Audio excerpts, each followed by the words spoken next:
늙은 내가 벌어둔 돈으로 내 아들은 식당을 차렸다. 그런데 이젠 나를 쫓아내려 한다. 이게 자식이냐? 일화. 늦은 나이에 차린 작은 꿈. 사람들은 나이 들면 조용히 살라고 한다. 이제 좀 쉬어야지. 왜 또 일을 벌이냐고 한다. 하지만 나는 오히려 지금부터가 진짜 내 인생이라고 믿었다. 남편이 세상을 떠난 지 벌써 3년. 평생 그의 뒷바라지를 하며 살았지만 막상 혼자가 되고 나니 공허했다. 아들, 며느리, 손주 모두 바쁘다며 연락도 뜸했다. 그래서 나는 결심했다. 늦은 나이지만 작은 식당 하나 차려보자고. 이야기를 시작하기 전 구독과 좋아요, 알림 설정을 꾹 눌러주세요. 내 손맛은 동네에서도 소문났었다. 김치 하나를 담가도 지나가던 이웃들이 어머, 또 담그셨어요? 하고 문 열고 들어올 정도였다. 된장국 한 그릇, 김치전 한 장에도 나는 온 마음을 쏟아 넣었다. 그게 내 삶의 방식이었다. 누구에게도 크게 내세운 적은 없지만 맛 하나로만큼은 자신 있었다. 식당 자리부터 직접 알아봤다. 우리 동네 전통시장에서 조금 떨어진 반지하 건물. 새 들어있던 가게가 문을 닫았다기에 얼른 뛰어갔다. 낡고 습한 바닥 벽지도 뜯어져 있었지만 나는 오히려 더 애착이 갔다.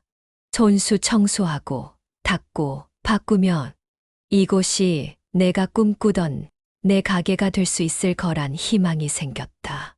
하지만 현실은 녹록지 않았다. 등기, 계약서, 사업자 등록, 생전 처음 접하는 말들에 머릿속이 복잡했다. 그때 떠오른 게 아들, 동진이었다. 동진아, 엄마가 식당 하나 해보려고 하는데 내 이름으로 명의만 좀 해줄 수 있을까? 나는 조심스레 물었다. 사실 아들 이름으로 해야 대출도 수월하고 세금 문제도 적었다. 무엇보다도 나는 법이나 서류 같은 걸 잘 몰랐다. 엄마, 그런 건 걱정 마세요. 그냥 엄마가 하시고 싶은 대로 하세요. 이름만 제 걸로 하면 되는 거잖아요. 동진이는 흔쾌히 대답했다. 순간 울컥했다. 내가 키운 아들이 이토록 듬직하다니. 나는 그 말만 믿고 계약서에 사인했다. 가게 명의는 동진이 앞으로, 운영은 내가 전적으로 맡는 조건이었다. 준비 기간은 짧았지만 하나하나 손으로 준비했다. 벽지는 친정언니랑 둘이서 직접 바르고 주방은 중고 냉장고와 가스레인지로 채웠다. 가게 이름은 순자의 밥상. 내 이름을 걸고 평생의 정성을 담은 식당이 드디어 문을 열었다. 첫날 단골 손님이 있을 리 없었다. 그러나 마침 근처에 작은 공장이 있었고 시장 상인들도 지나가다 냄새에 끌렸는지 한둘 들어오기 시작했다. 어머님, 된장국이 집에서 먹던 그 맛이에요. 된장에 고추장 한 숟갈 섞으셨죠? 시골 된장 맛인데요. 나는 매일 아침 5시에 일어나 국을 끓였다. 묵은지는 직접 담갔고 밥은 솥밥으로 지었다. 하루하루 힘들었지만 몸이 살아있는 느낌이었다. 한 달이 지났다. 손님은 점점 늘었다. 엄마 밥 생각나서 왔다며 한 번 온 사람들이 다시 찾아왔다. 나를 사장님이라 불러주는 것조차 처음엔 어색했지만 이제는 익숙했다. 그러던 어느 날 동진이가 가게에 불쑥 찾아왔다.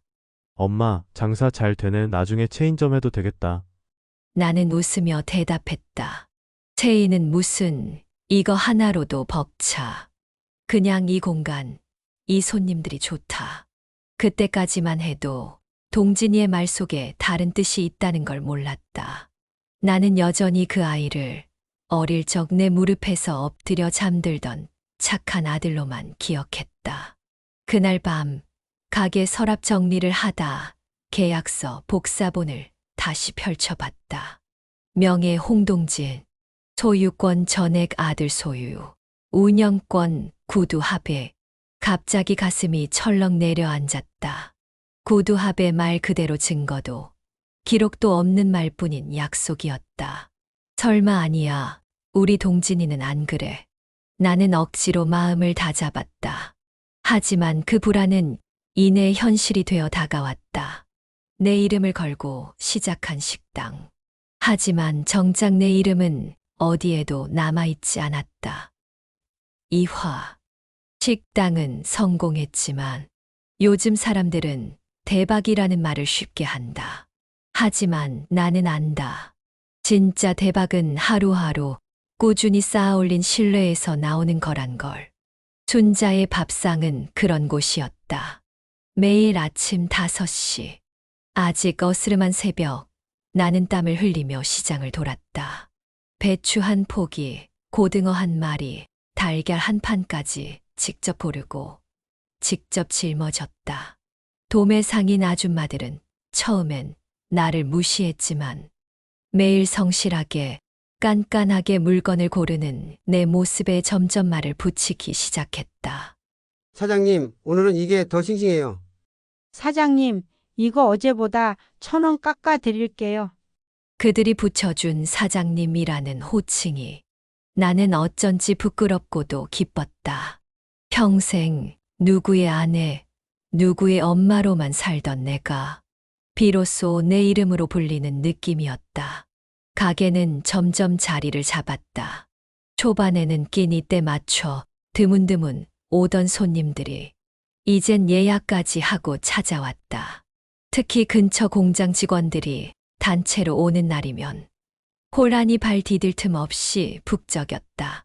사장님, 된장찌개 2개, 고등어구이 하나 추가요. 순자 이모, 저희 11명이요. 자리 돼요?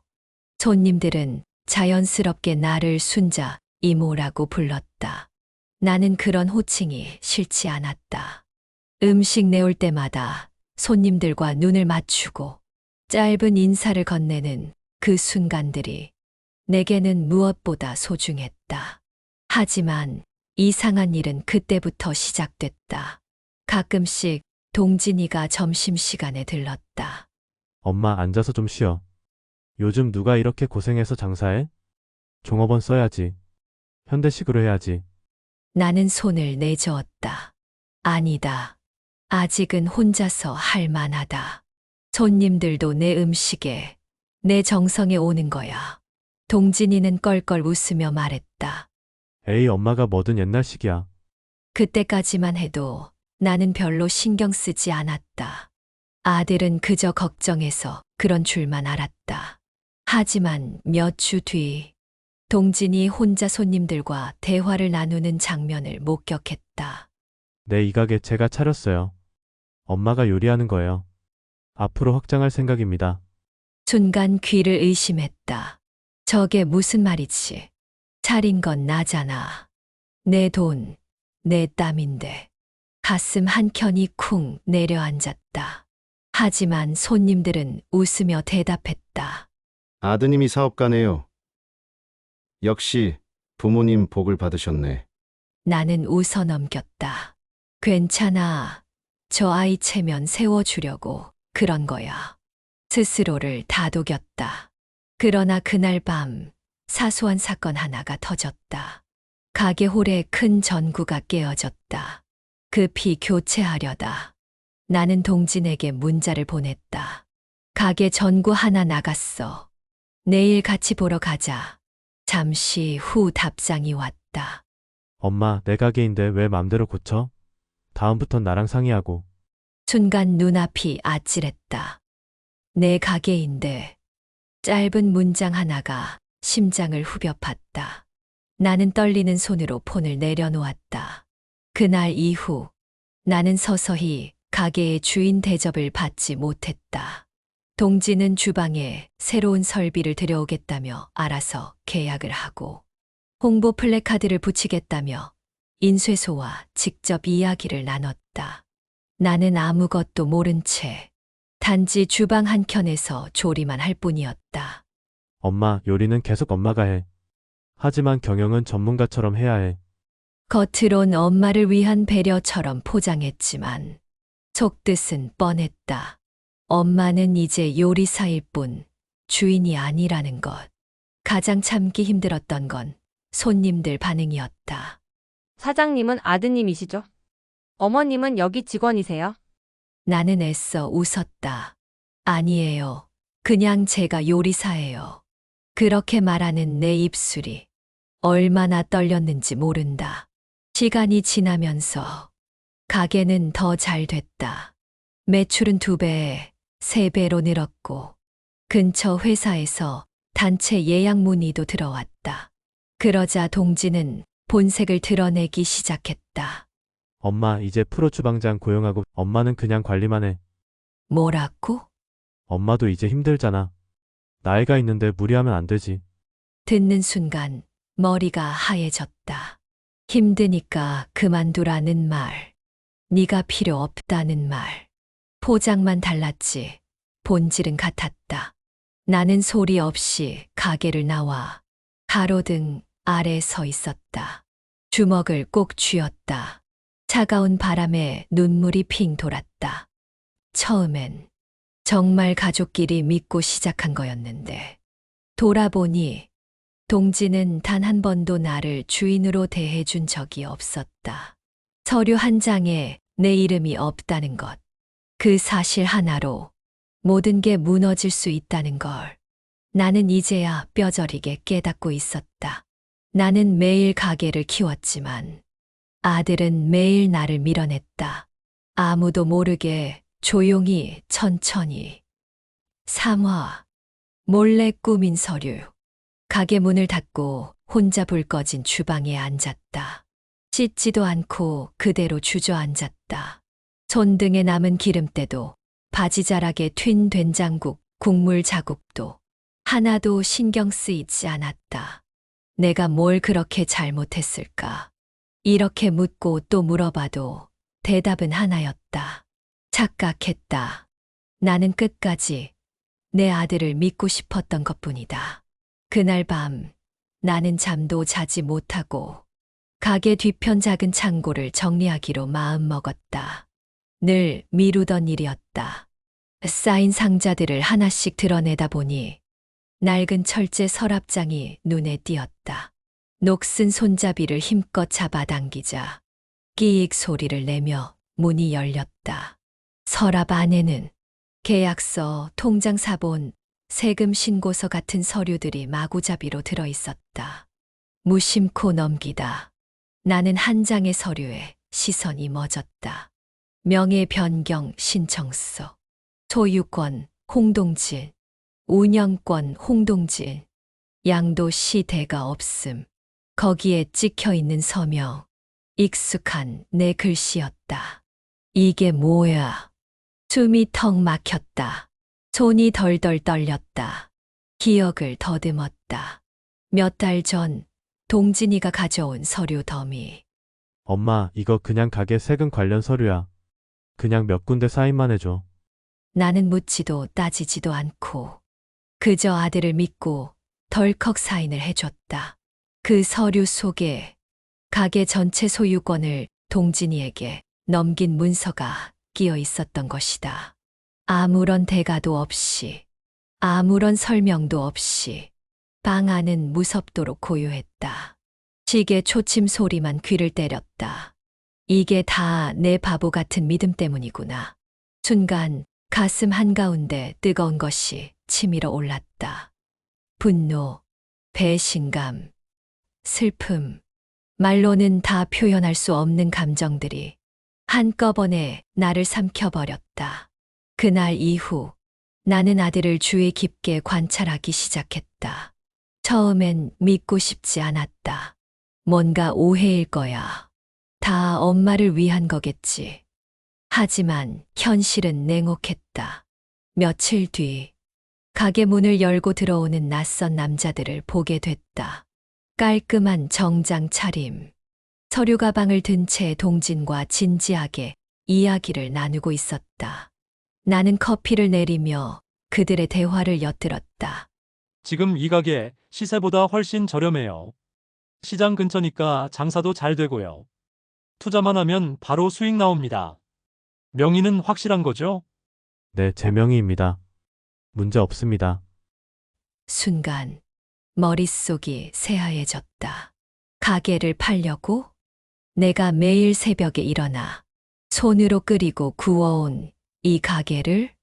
내 피와 땀과 인생을 쏟아부은 이곳을? 그걸 아들은 지금 하루아침에 팔려고 하고 있었다. 회의가 끝난 뒤 나는 조용히 아들을 불렀다. 동진아, 아까 그 사람들 누구야? 동진은 태연하게 웃으며 말했다. 아, 투자자야. 엄마도 이제 좀 편하게 살아야지. 가게 팔고 엄마 용돈 넉넉히 드릴게.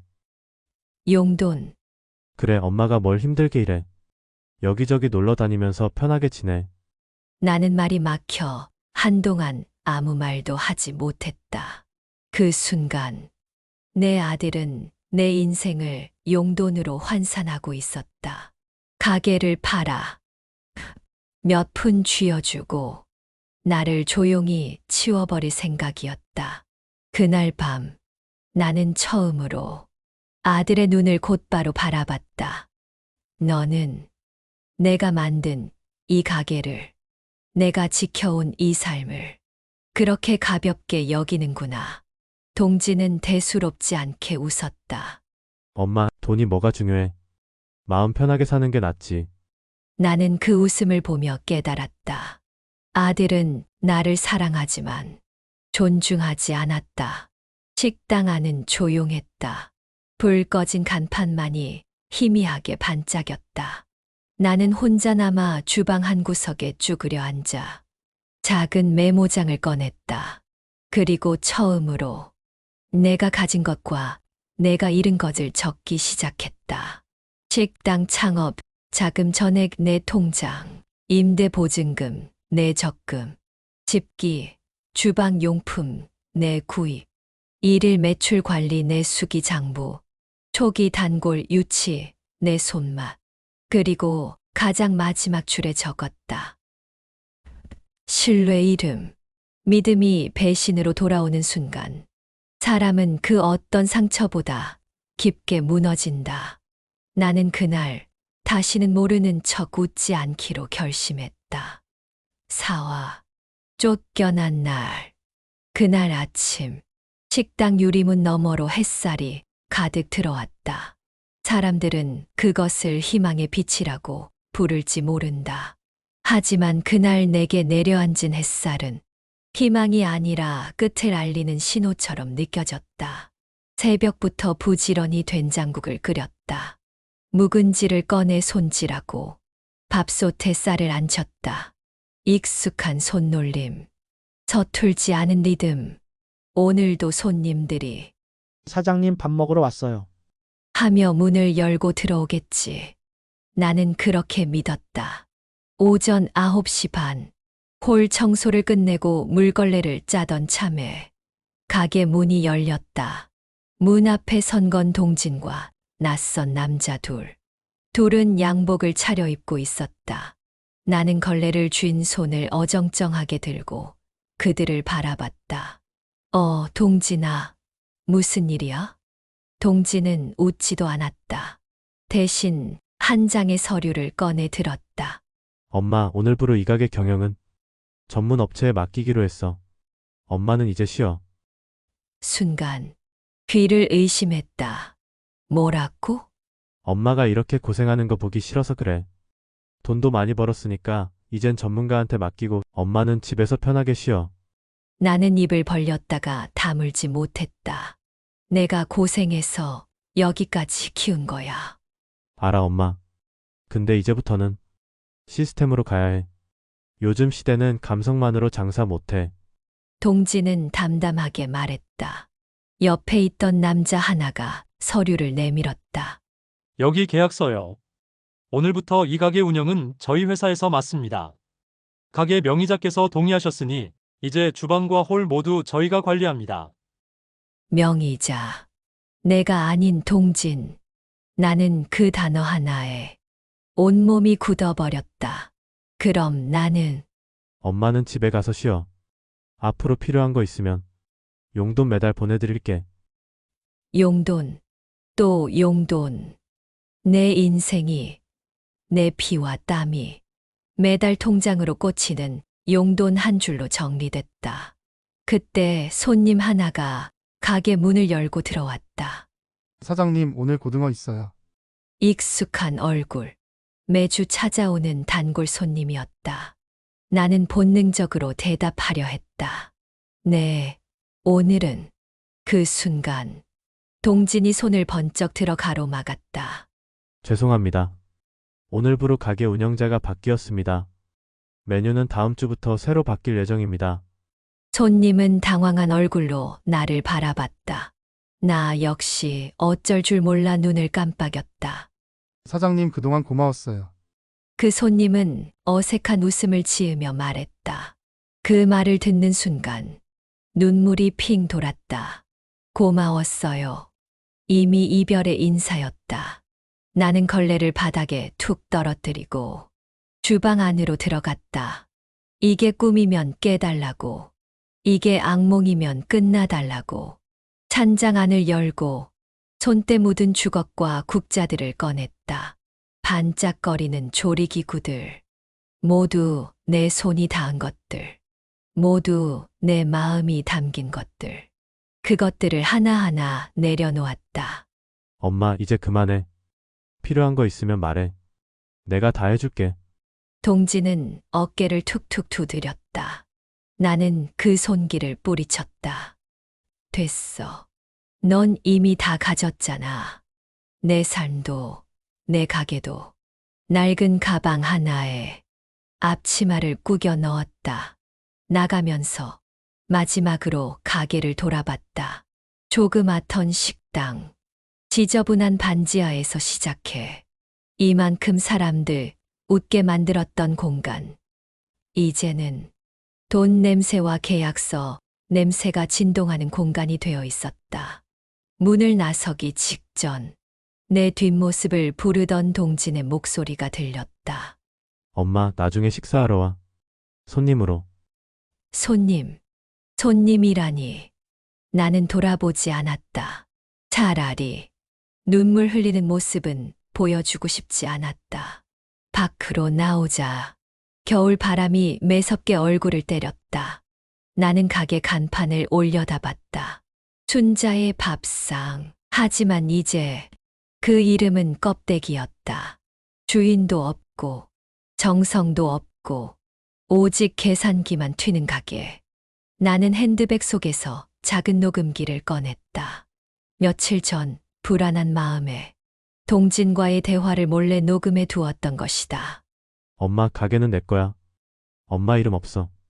가게 팔면 엄마한텐 용돈 드릴게. 선명한 그의 목소리가 녹음되어 있었다. 증거. 이걸 들고 나는 변호사를 찾아갈 것이다. 뺏긴 인생을 되찾기 위해 나는 가게에서 쫓겨났지만 내 자존심까지 빼앗기지는 않을 것이다. 이제 나도 싸울 준비가 되었다. 5화. 복수의 서막. 나는 그날 밤 거울 앞에 오래 서 있었다. 주름진 얼굴, 거칠어진 손등, 힘없이 축 처진 어깨, 한평생 아내로, 어머니로, 그리고 누군가를 위해 살아온 흔적들이 내 몸 구석구석에 새겨져 있었다. 이제는 나를 위해 살아야 해. 나는 다짐했다. 다음 날 아침, 나는 작은 종이봉투에 녹음기와 함께 몇 장의 서류를 넣었다. 가게 창업 비용, 입금 내역, 내 통장 사용 기록, 초기 장비 구입 영수증, 손수 정리한 손님 명단, 하나하나 내가 이 가게를 키워온 증거들이었다. 지방 법률사무소, 동네 변호사라고는 하지만 소문난 성실한 변호사를 찾아갔다. 흰머리가 성성한 중년 변호사가 서류를 천천히 넘기며 말했다. 이야, 어머니, 가게를 사실상 혼자 다 운영하셨네요. 나는 고개를 끄덕였다. 근데 명의는 아드님 앞으로 되어 있어요. 그게 조금 까다롭습니다. 가슴이 철렁 내려앉았다. 그런 방법이 없나요? 변호사는 잠시 생각하더니 책상 서랍에서 두꺼운 판례집을 꺼내 펼쳤다. 명의신탁 해지 청구라는 게 있어요. 명의를 빌려준 걸 인정받고 진짜 소유권을 돌려받는 방법입니다. 정말 가능할까요? 증거가 충분합니다. 게다가 녹취까지 있잖아요. 엄마 이름 없어. 가게 팔고 용돈 줄게. 이건 명확히 불공정한 의도죠. 나는 그제야 조금 숨을 돌릴 수 있었다. 어머니, 하나만 여쭤봐도 될까요? 네, 혹시 이 소송, 가족 사이니까 취하할 생각은 없으신가요? 나는 단호하게 말했다. 아들은 다시 얻을 수 있습니다. 하지만 내 삶은, 내 존엄은 다시 얻을 수 없습니다. 변호사는 잠시 나를 바라보더니 작게 웃으며 고개를 끄덕였다. 그날로 소송이 시작됐다. 명의신탁 해지 청구, 부당이득 반환 청구, 두 가지 소송을 동시에 걸었다. 법원에 제출된 소장에는 아들의 이름이 피고로 선명하게 찍혀 있었다. 홍동진, 피고, 내 아들이 내 인생의 가해자가 되었다. 며칠 뒤 소장 접수 사실이 동진에게 통보되었다. 나는 일부러 연락을 피했다. 하지만 동진이 먼저 가게 앞으로 찾아왔다. 엄마, 이게 뭐야? 소송이라고. 동진은 길 한복판에서 소리를 질렀다. 식당 안에서 사람들이 고개를 내밀어 구경했다. 나는 조용히 말했다. 이건 싸움이 아니야. 내 인생을 되찾는 거야. 엄마, 가족끼리 이럴 수 있어? 가족끼리니까 더는 속고 싶지 않다. 동진은 얼굴을 붉히며 씩씩거렸다. 좋아, 소송? 해봐. 엄마가 이긴다고 생각해? 나는 담담히 고개를 끄덕였다. 나는 내 손으로 만든 걸 지키려는 거야. 그게 얼마나 중요한지 너는 몰라. 동진은 몇 번이나 전화를 걸어왔다. 화내고 설득하고 울기도 했다. 엄마, 나야. 너무했다. 진짜 너무했어. 우리 가족인데 어떻게 법정까지 끌고 가? 엄마, 생각 좀 해봐. 나는 모든 전화를 받지 않았다. 대신 나는 준비했다. 변호사와 함께 내 통장 내역을 정리하고 가게 매출 장부를 분석하고 초기 세팅 사진들을 모았다. 모든 과정은 오롯이 내 손으로 이룬 것임을 증명하기 위해서였다. 시간이 흐를수록 주변 반응도 갈렸다. 시장 상인들은 내 편이었다.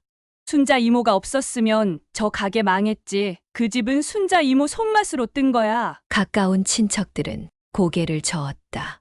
가족끼리 그럴 필요 있냐. 자식 하나밖에 없는데 용서해. 나는 흔들리지 않았다. 어느 저녁 혼자 시장을 걷다가 작은 분식집 앞에 멈춰 섰다. 떡볶이를 끓이던 할머니가 나를 보더니 웃었다. 사장님, 힘들어도요, 끝까지 가야 해요. 그래야 나중에 후회 안 해요.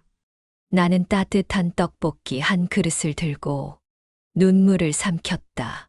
싸움은 시작됐다. 나는 절대 물러서지 않을 것이다. 내 이름으로 내 삶을 되찾을 때까지.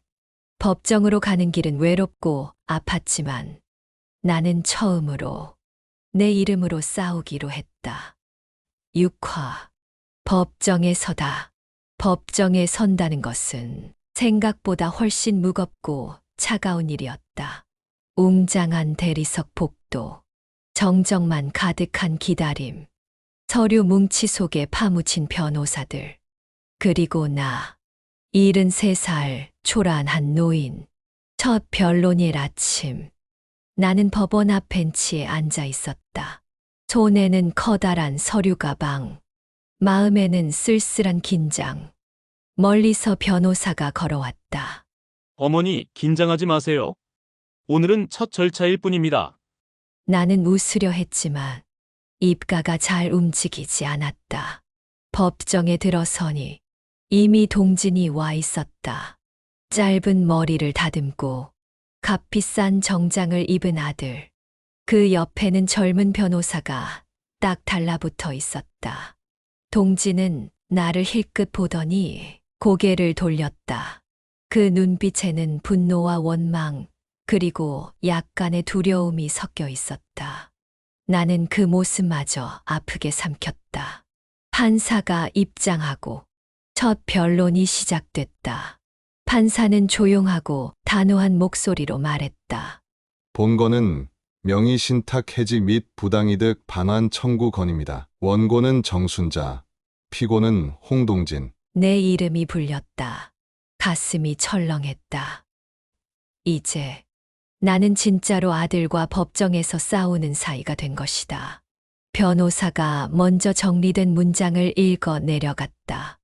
본 가게는 원고가 전 재산을 투자하여 창업하였고 운영과 관리 또한 원고가 전담했습니다. 피고는 명의만 빌려주기로 약속했으며 이는 구두로 합의된 사실입니다. 동진 측 변호사는 즉각 반박했다.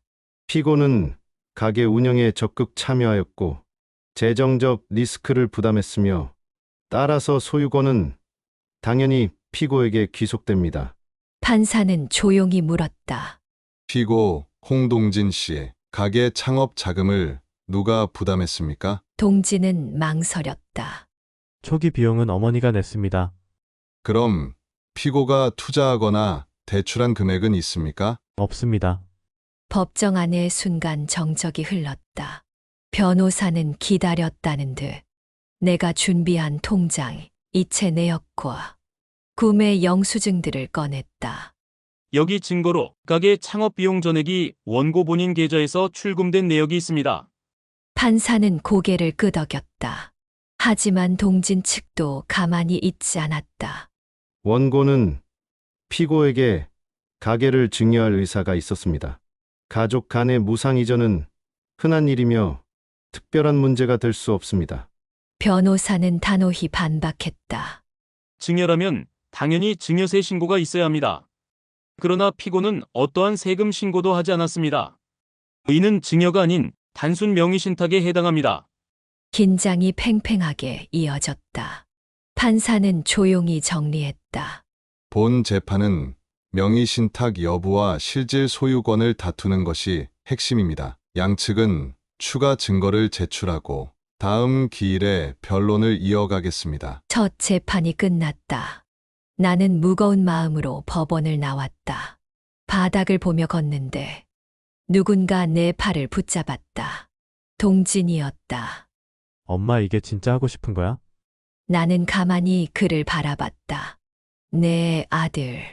어릴 적 내 품에 안겨 울던 아이. 10살 때 혼자 운동회 뛰던 그 아이. 순간 가슴이 미어졌다. 돌아올 수 없어, 엄마. 여기서 멈추면 안 돼?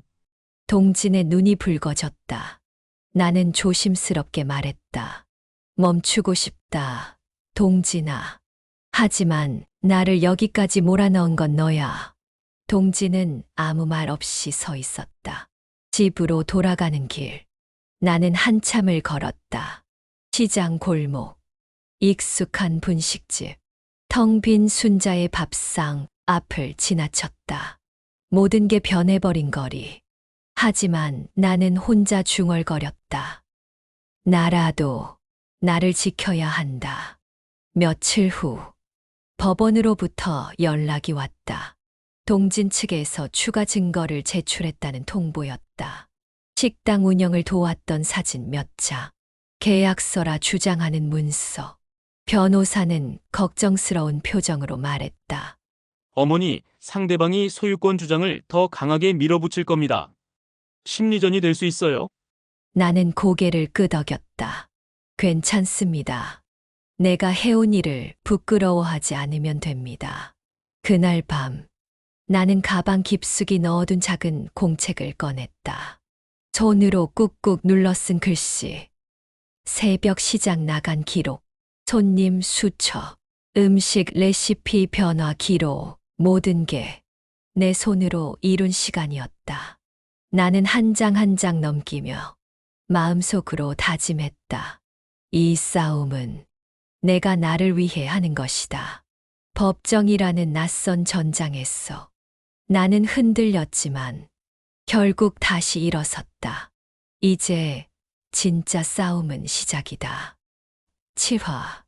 진실은 숨길 수 없다. 법정 안은 싸늘했다. 네모난 벽, 높디 높은 천장, 그리고 판사의 무표정한 얼굴. 서로 한치도 양보하지 않으려는 사람들만 가득한 공간. 그 안에서 나는 한때 내 심장이던 아들과 마주 서 있었다. 두 번째 변론기일. 오늘은 양측의 추가 증거를 검토하고 상호 반박하는 날이었다. 나는 법원 벤치에 앉아 작은 손수건을 꼭 쥐었다. 손수건 안에는 녹음기 메모리 카드가 있었다. 이걸 꺼내야 할까? 마음속에서 수없이 망설였다. 아들을 망가뜨리는 건 아닐까? 모성애와 자존심 사이에서 가슴이 부서질 것 같았다. 하지만 나는 안다. 지금 물러서면 나는 내 인생을 통째로 빼앗기는 거다. 재판이 시작되었다. 동진 쪽 변호사가 먼저 말했다. 피고는 가게 창업 이후 꾸준히 운영에 참여하였고 원고의 모든 결정을 사후 승인했습니다. 또한 가게 매출 관리, 종업원 관리 등을 함께 진행하였습니다. 판사는 물었다. 구체적인 증거는? 변호사는 식당 내부에서 아들이 일하는 모습이 담긴 몇 장의 사진을 제출했다. 사진 속 동진은 홀에 서서 손님을 맞이하거나 주방 문 앞에서 주문을 확인하는 모습이었다. 나는 순간 당황했다. 이걸 보면 판사가 오해할 수도 있어. 내 변호사는 침착하게 반박했다. 사진은 특정 순간을 포착한 것에 불과합니다. 본질은 가게의 창업 자금과 실질 경영 주체입니다. 판사는 고개를 끄덕이며 정리했다. 양측 모두 입증 책임을 지고 있습니다. 결정적 증거가 필요합니다. 순간 변호사가 나를 바라봤다. 살짝 고개를 끄덕였다. 이제 그걸 꺼낼 때였다. 나는 조심스럽게 녹음기 메모리 카드를 꺼내 변호사에게 건넸다. 잠시 후 법정 안에 아들의 목소리가 울려 퍼졌다. 엄마, 가게는 내 거야. 엄마 이름 없어. 가게 팔면 엄마한텐 용돈 줄게. 순간 동진의 얼굴이 새하얗게 질렸다. 판사의 얼굴도 굳어졌다. 법정은 쥐죽은 듯 조용했다. 변호사는 침착하게 말했다. 이 녹취는 피고가 가게 소유권을 독점하려 했음을 명백히 보여줍니다. 판사는 엄격한 목소리로 동진에게 물었다.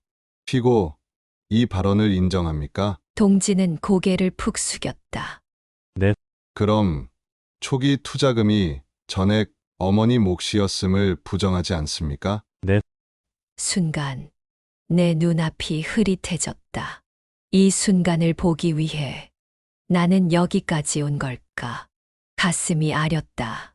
동진은 여전히 내 아들이었다. 하지만 동시에 내 삶을 송두리째 빼앗으려 했던 사람. 그 사실은 변하지 않았다. 재판은 빠르게 기울었다. 판사는 최종 변론기일을 지정하며 말했다. 본 재판은 원고 측 주장이 상당히 설득력을 가집니다. 다음 기일에 최종 판결을 내릴 예정입니다. 법정을 나오는 길. 동진이 따라왔다. 엄마 미안해. 진짜 미안해. 나는 조용히 섰다. 미안하다고 해서 잃어버린 시간과 마음이 돌아오는 건 아니야. 동진은 고개를 떨궜다. 엄마, 나 정말 엄마를 위해서 한 거였어. 엄마 힘들까 봐. 나는 웃었다. 슬프고도 쓸쓸한 웃음. 그게 정말 날 위한 거였다면 내게 물었어야지. 내 인생을 내 허락 없이 맘대로 정리해버릴 순 없는 거야, 동진아. 그날 밤 나는 잠이 오지 않았다. 허공을 보며 혼잣말을 했다. 용서는 할 수 있다. 하지만 잊을 수는 없다. 내가 여기까지 온 것은 복수 때문이 아니다. 내 삶을, 내 이름을 되찾기 위해서였다. 며칠 뒤 법원으로부터 최종 변론기일 통지서가 도착했다. 나는 조용히 그러나 단단하게 마음을 다잡았다. 진실은 결국 드러나게 되어 있었다. 나는 아들을 용서할 준비는 되어 있지만 내 인생까지 넘겨줄 생각은 없다. 8화 판결의 날, 마지막 재판날이 밝았다. 여전히 무거운 하늘, 싸늘한 공기, 그리고 떨리는 심장. 법정 앞 벤치에 앉아 나는 떨리는 손으로 핸드백 안을 뒤적였다. 언제나처럼 꺼내 든 작은 수첩. 그 안에는 내가 가게를 열던 날 쓴 첫 메모가 끼워져 있었다. 내 손으로, 내 이름으로 시작한다. 나는 수첩을 천천히 접으며 눈을 감았다. 지금도 후회하지 않아.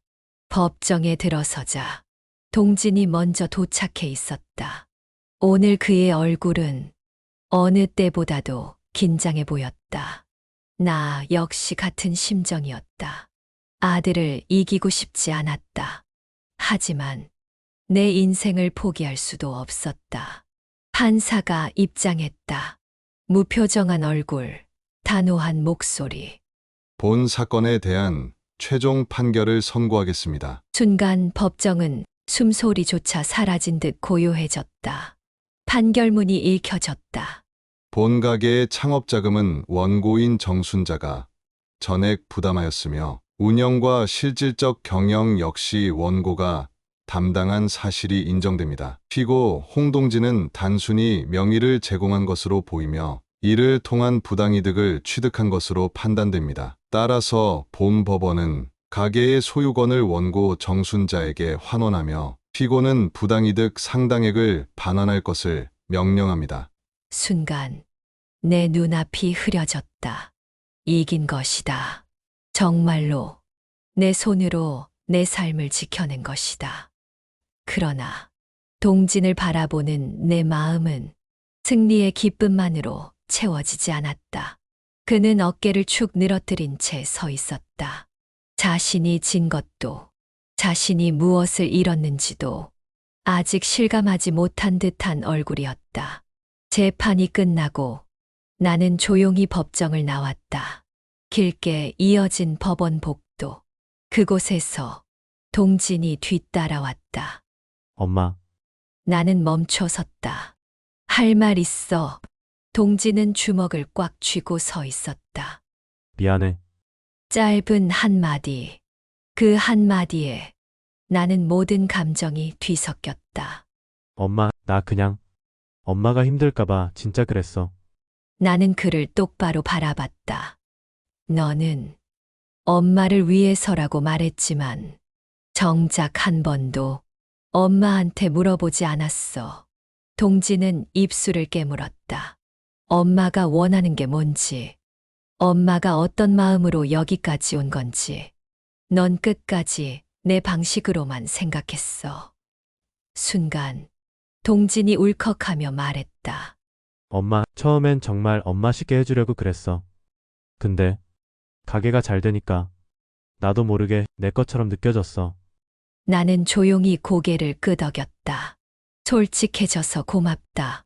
늦었지만 우리는 법원 복도 한쪽에 앉았다. 오랜 시간 아무 말 없이 창밖으로 겨울 햇살이 비쳤다. 춥고 쓸쓸한 햇살. 하지만 그 안에는 조금의 따뜻함도 섞여 있었다. 엄마, 다시는 엄마 걸 뺏지 않을게.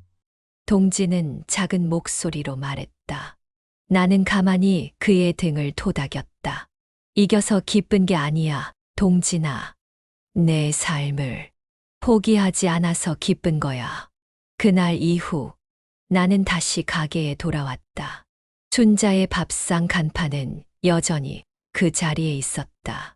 하지만 이번에는 누구의 명의도 아닌 온전히 내 이름으로.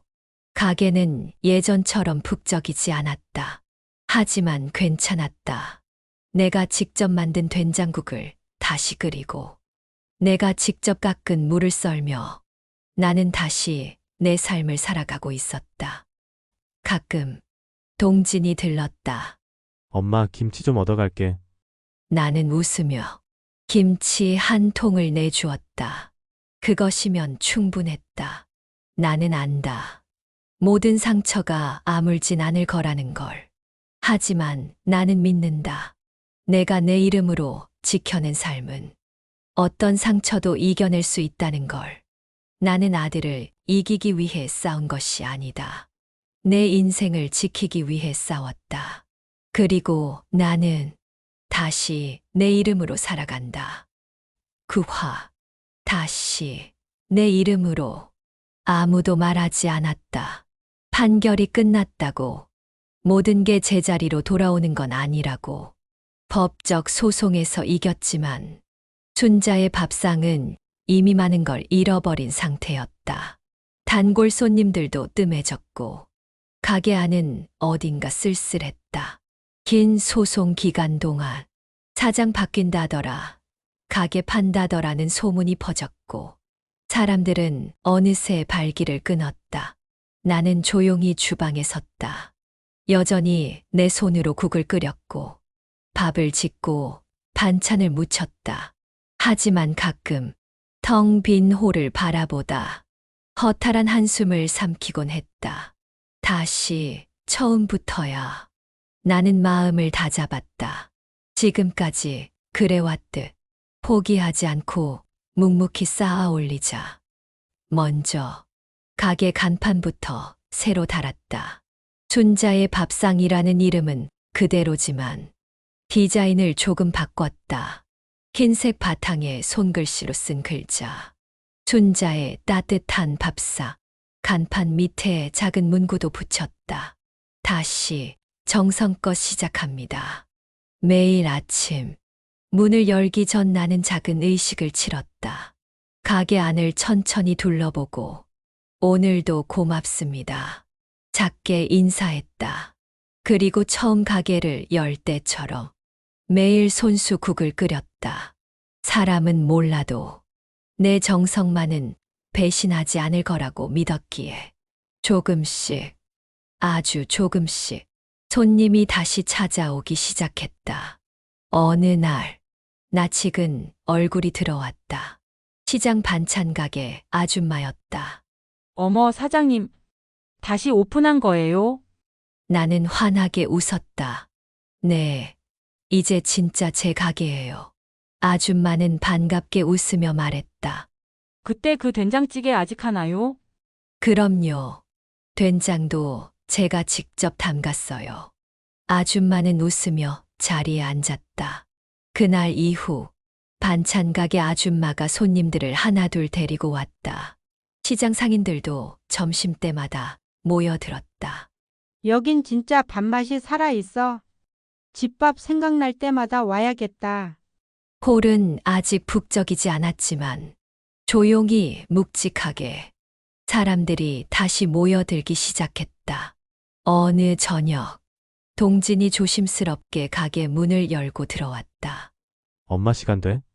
나는 놀란 듯 그를 바라보다가 고개를 끄덕였다. 앉아라. 동진은 머뭇거리며 자리에 앉았다. 잠시 머뭇거리던 동진이 입을 열었다. 엄마, 나 요즘 회사 관두고 새로 배워보려고 해. 뭘? 요리. 엄마처럼은 못하겠지만 진짜로 처음부터 배워보고 싶어. 나는 잠시 말을 잃었다. 그동안 쌓인 원망과 미움이 한순간에 풀리는 건 아니었지만 그 말 한마디에 조금씩 얼어붙은 가슴이 녹아내리는 것 같았다. 그래, 천천히 해봐. 나는 담담히 말했다.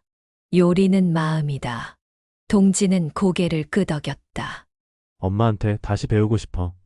그날 밤 나는 가게를 닫으며 창밖을 바라봤다. 가게 유리문에 비친 내 얼굴. 예전보다 조금 더 주름진, 하지만 눈빛만은 살아있는 얼굴. 나는 속삭였다. 잘했다, 순자야. 포기하지 않아서 정말 잘했다. 다음 날부터 동지는 매일 가게에 나와 설거지부터 시작했다. 고무장갑을 끼고 서툴게 그릇을 씻는 아들의 모습에 손님들이 웃었다. 아드님 착하네요, 사장님. 나는 웃으며 대답했다. 아직 멀었어요. 배워야 할 게 산더미예요. 동지는 민망한 듯 웃었다. 가게는 다시 살아났다. 시간은 걸렸지만 사람들은 진짜 손맛과 진짜 마음을 알아봤다. 시장 통닭집 사장님이 배달을 끊고 직접 밥을 먹으러 오고 근처 인쇄소 직원들이 단체로 예약을 걸었다. 여긴 진짜 엄마 밥 같아. 다른 데서는 이런 맛 안 나요. 손님들의 칭찬은 하루 종일 나를 버티게 했다. 가끔 가게 안에서 동진과 눈이 마주치면 서로 피식 웃었다. 아무 말 하지 않아도 알았다. 우리는 천천히 다시 가족이 되어가고 있었다. 물론 가끔 서운한 기억이 떠오르기도 했다. 가끔은 왜 그렇게까지 나를 몰아세웠을까 하는 원망이 고개를 들기도 했다. 하지만 나는 안다. 상처는 시간이 걸리더라도 새살이 돋듯 천천히 아물 수 있다는 걸. 그날 밤 가게 셔터를 내리고 나오는데 동진이 옆에 서 있었다. 엄마, 나중에 가게 하나 같이 낼래? 나는 그를 바라봤다. 같이. 응. 진짜 같이. 나는 하늘을 올려다보았다. 별이 보였다. 찬란하지는 않았지만 작고 단단하게 빛나는 별. 나는 웃으며 대답했다. 그래, 진짜 같이 해보자. 상처는 아물고 우리는 다시 손을 맞잡았다. 그리고 나는 알았다. 포기하지 않는 사랑은 결국 다시 빛난다는 것을. 10화. 내 이름으로 피운 마지막 봄. 그해 봄. 나는 또 한 번 인생을 바꾸기로 결심했다. 사람들은 말했다. 이 나이에 뭘 또 시작해요? 그냥 지금처럼 조용히 살아요. 하지만 나는 알고 있었다. 인생에 지금부터란 말은 늦은 적이 없다는 걸. 춘자의 밥상은 여전히 잘 돌아가고 있었다. 단골 손님들은 늘어났고 근처 신문사에서 손맛으로 되살린 골목 식당이라는 기사까지 나갔다. 사람들은 내가 아들과의 법정 싸움을 이겨낸 여인이라는 걸 알고 있었고 그 이야기는 손님들의 입소문으로 퍼져나갔다. 사장님, 책 한 권 쓰셔도 되겠어요. 어느 날 손님 하나가 웃으며 말했다. 나는 그저 웃었다. 책은 몰라도 다음 인생은 써보려고요. 그 말 그대로였다. 나는 가게 수익 일부를 저축해 작은 밭이 딸린 시골집을 계약했다. 가게를 완전히 접겠다는 건 아니었다. 하지만 이제부터는 먹고 살기 위해가 아니라 살고 싶어서 하는 밥상이 되고 싶었다. 동지는 처음에 반대했다. 엄마, 이제 좀 편하게 쉬면 안 돼? 왜 또? 나는 웃으며 말했다. 넌 그걸 아직도 모르니? 나는 일할 때가 제일 행복해. 동지는 고개를 숙이며 중얼거렸다. 그건 나 닮아서 그런 거야. 나는 피식 웃었다. 이사날, 가게 단골 몇 명이 함께 와주었다. 시장 반찬 가게 아줌마는 김치 한 통을 싸주었고 통닭집 사장님은 차를 빌려주었다. 순자 이모 덕에 우리도 밥값이 뭔지 배웠죠. 그 말에 나는 말없이 고개를 숙였다. 눈물이 핑 돌았지만 이번엔 따뜻해서 참을 수 있었다. 시골집은 생각보다 작았지만 햇볕이 잘 들었고 작은 텃밭이 예쁘게 조성돼 있었다. 나는 거기서 순자의 봄밥상이라는 간판을 다시 걸었다. 오전엔 밭을 일구고 점심엔 예약 손님을 받아 3인 이하 소박한 밥상을 차렸다. 메뉴는 단순했다. 고들빼기 된장 무침, 우렁 된장찌개, 장아찌 3가지, 손수 지은 솥밥. 하지만 손님들은 돌아가며 말했다. 이건 그냥 밥이 아니라 한 그릇의 이야기네요. 어느 날 동진이 깜짝 방문했다. 양손에 장바구니를 들고 땀을 뻘뻘 흘리며 들어선 그는 어색하게 웃었다. 엄마, 오늘은 내가 밥 해볼게. 나는 그를 보며 눈을 동그랗게 떴다. 진짜. 응. 솥밥도 배웠어. 된장도 이거 직접 담근 거야.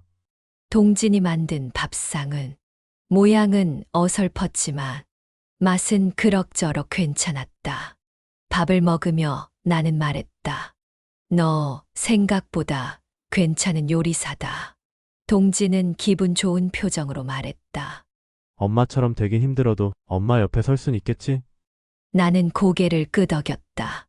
충분히.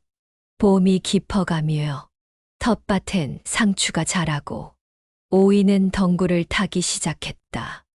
가끔은 마을 할머니들과 된장 담그는 법을 공유했고 주말이면 도시에서 온 손님들과 함께 장을 보고 김치를 담그기도 했다. 모두가 같이 만드는 밥상, 서로의 이야기가 곁들여진 한 끼.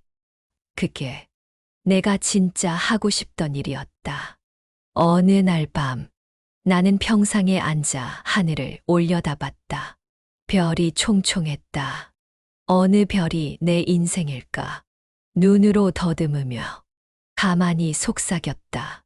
순자야, 정말 잘 살아냈다. 이 싸움은 단지 가게 하나를 되찾기 위한 것이 아니었다.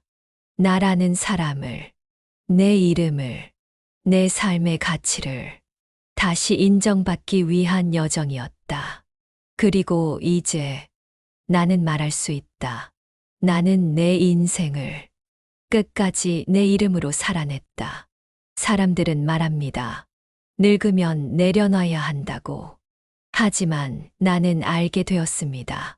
나이와 상관없이 사람은 살아있는 동안 자신의 이름으로 빛나야 한다는 걸. 나는 오늘도 내 이름으로 솥밥을 짓습니다. 내 삶의 불을 내 손으로 지펴 올리며